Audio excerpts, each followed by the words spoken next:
Welcome back. After the break, you're watching a special coverage, Budget 2019 on Doordarshan News this morning, and we continue to go across to our correspondents who have been with us since the start of this broadcast, Shailendra Mishra, Aditya and Arun and Harikesh as well. But I would like to go across to Shailendra first. Shailendra, we were talking about the main considerations that are going to be playing on the government's mind this time around, because the important thing is going to be the government fiscal space and the upcoming general elections. How important you think these two considerations are going to be when the budget is presented around 11 this morning? We understand that the expectations are building high just a few hours ahead of the budget presentation.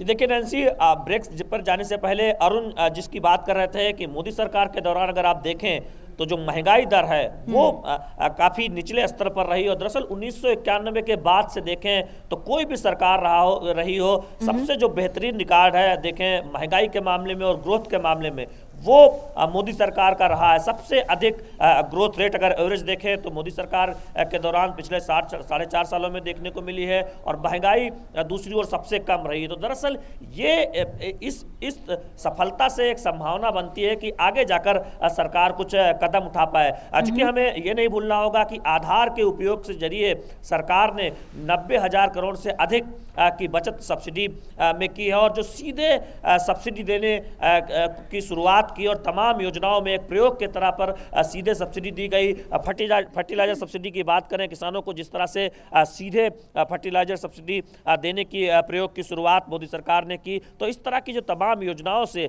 एक जो leakage होती थी subsidy को लेकर वो बचाया सरकार ने। और जो FRBM एक्ट, जो राजकोषीय घाटे को काफी हद तक सरकार ने काबू में रखने की कोशिश की है, उससे एक संभावना बनती है कि सरकार कई और बड़े कदम उठा सके। क्योंकि हमें ये नहीं भूलना होगा कि दरअसल सब्सिडी रैशनलाइजेशन की बात होती रही है, तमाम अलग अलग सब्सिडियों को इकट्ठा कर सीधे इनकम सपोर्ट की बात होती रही है, चाहे किसानों को या अन्य वर्गों को। तो क्या सरकार उस बारे में कोई कदम उठाएगी, ये देखना होगा। क्योंकि एक बड़ी संभावना बनती है, पिछले 4.5 सालों में सरकार ने लीकेज रोका है, राजकोषीय घाटे को काबू में रखा और ग्रोथ जो बेहतर हुई है और साथ ही साथ महंगाई कम रही है, तो उससे एक संभावना बनी है। क्या सरकार उसको लेकर कोई कदम उठाएगी, ये देखना होगा, खासतौर पर जिसका जिक्र कर रहे थे। चूंकि तमाम जो सब्सिडी है वो अब सीधे खाते में लाभार्थियों के पहुंच रही है, और उसके जरिए जो लीकेज है उसे रोका गया। और एक आंकड़ा जो कहता है कि 90,000 करोड़ से भी ज्यादा की रकम इससे बची है। शैलेंद्र, हमारे साथ बने रहिएगा आप सभी लोग। इस वक्त सीधे चलते हैं आर्थिक व्यापारिक राजधानी मुंबई में हमारे संवाददाता शिशिर सेलार हमारे साथ जुड़ रहे हैं। शिशिर, आर्थिक वाणिज्यिक राजधानी जो मुंबई है, वहां पर लोगों की क्या उम्मीदें हैं? क्योंकि चाहे शेयर बाजार हो या तमाम बड़ी बड़ी कंपनियां हो या तमाम जो व्यावसायिक गतिविधियां हैं, उसके लिए मुंबई ही जानी जाती है। और ख़ास तौर पर इस बार जो चर्चा हो रही है वो बैंक हो, मेटल हो, हेल्थ सेक्टर हो, टेलीकॉम हो, ऑटो सेक्टर हो, इनको बड़ी राहत देने की बड़ी ज़ोर शोर से चर्चा है। तो क्या कुछ आर्थिक व्यापारिक राजधानी की उम्मीदें हैं बजट से?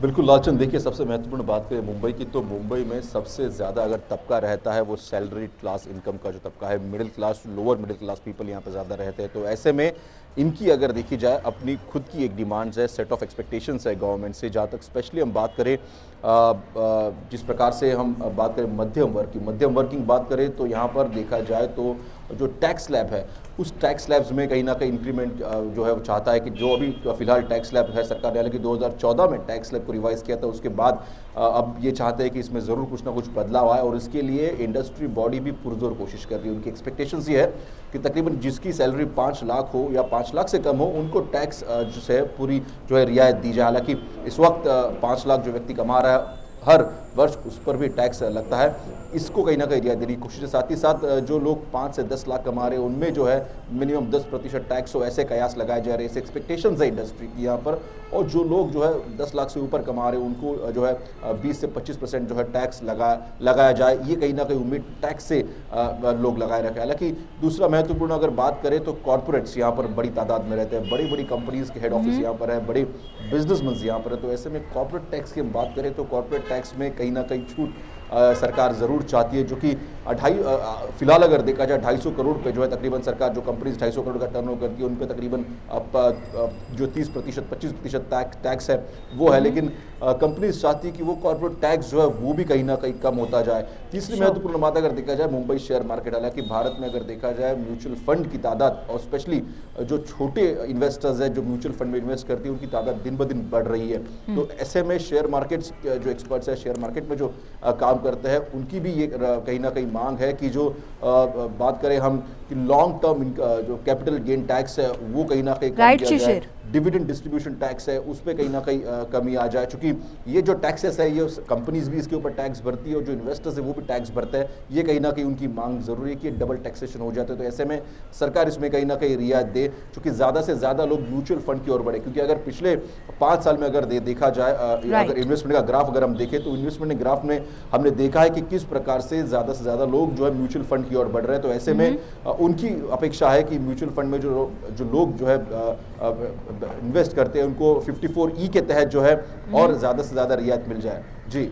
All right, Shishir, of course, absolutely. In fact, expectations are building high just a few hours ahead of the presentation of the budget, the interim budget that takes place at 11 this morning. And let's once again reintroduce our correspondents to you. Harikesh is joining us from Varanasi. Shailendra continues to be with us from the Vijay Chowk in the national capital. Shishir is joining us from the financial capital, Mumbai.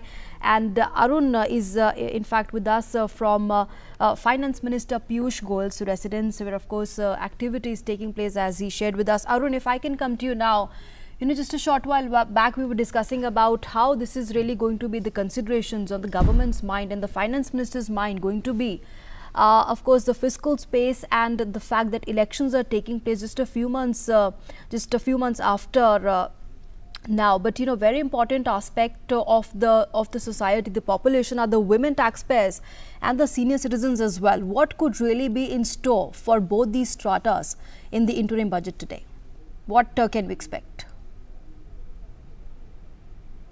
Well, that's right, Nancy. I know this question is primarily, is in minds of all the taxpayers, all the citizens of our country as far as the taxation part is concerned, what can primarily finance minister offer to us when it comes to taxation? We all know that everybody is expecting that there should be primarily exemption till the limit of 5 lakh rupees. But finance minister Piyush Goyal might do that as well. Okay. But the big challenge for finance minister would be to how to generate revenues as well. So if finance minister goes with an exemption limit of 5 lakh till 5 lakh rupees, where to generate revenues from? Is it from divestment? Is it by introducing many other investment options, or primarily is it by monetizing, or primarily because we have seen the GST numbers have now gradually started picking up.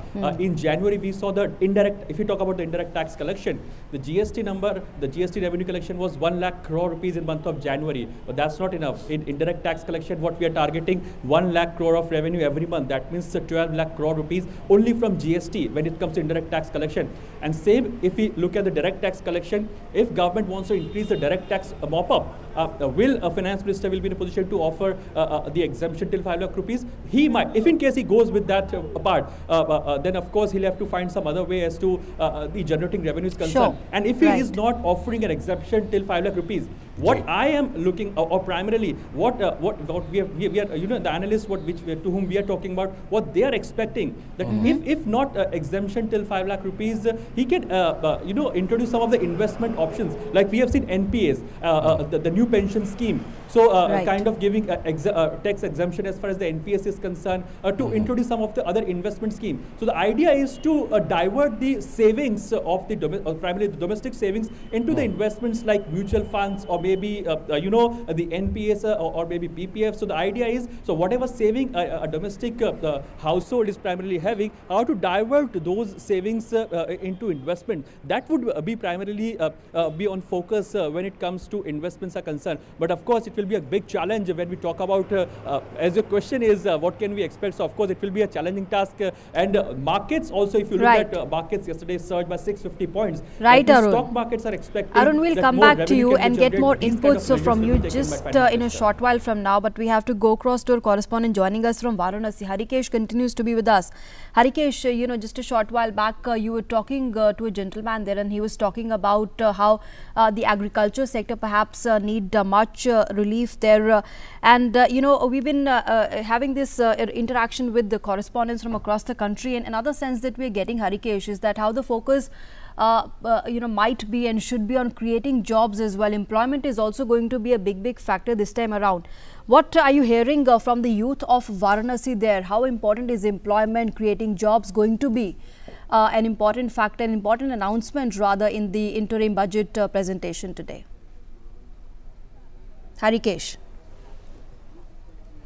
Nancy, मैं आपको बताऊं कि देश के किसी भी कोने में आपको पता है कि रोजगार के लेके लोग युवा हैं जो वो बातें कर रहे हैं, जबकि यहाँ पे वाराणसी में, खास तौर से वाराणसी और इसके आसपास जो सरकार की योजनाएं हैं, जो इंफ्रास्ट्रक्चर को डेवलप करने का काम चल रहा है, उससे ज़्यादातर लोगों को, जो युवा हैं यहाँ आसपास के लोग हैं, उनको रोज़गार भी मिल रहा है। और जैसा कि अभी प्रधानमंत्री ने यहाँ पे एक जल परिवहन की जो यहाँ पे एक शुरुआत की है, उसको भी लोग, जो यहाँ के उद्योग जगत से जुड़े लोग हैं, उसको भी इस तरह से देख रहे हैं कि ये इंफ्रास्ट्रक्चर बढ़ेगा तो लोगों को रोजगार ही मिलेगा और यहाँ पे व्यापार में भी बढ़ोतरी होगी। चूँकि प्रधानमंत्री का ये संसदीय क्षेत्र है, तो यहाँ के लोगों को यहाँ वाराणसी और इसके आसपास के लिए उम्मीदें भी हैं कि कुछ खास ऐसा इस बजट में आए जिससे यहाँ के लोगों को रोजगार, और जो कृषि से जुड़े लोग हैं वो खास तौर से चाहते हैं। जैसे कल मैं जब बात कर रहा था कृषि से जुड़े लोगों से, तो वहाँ पे कुछ भूमिहीन महिलाएं जो कृषि कार्य में जुटी हुई हैं, तो उनका ये कहना था कि जब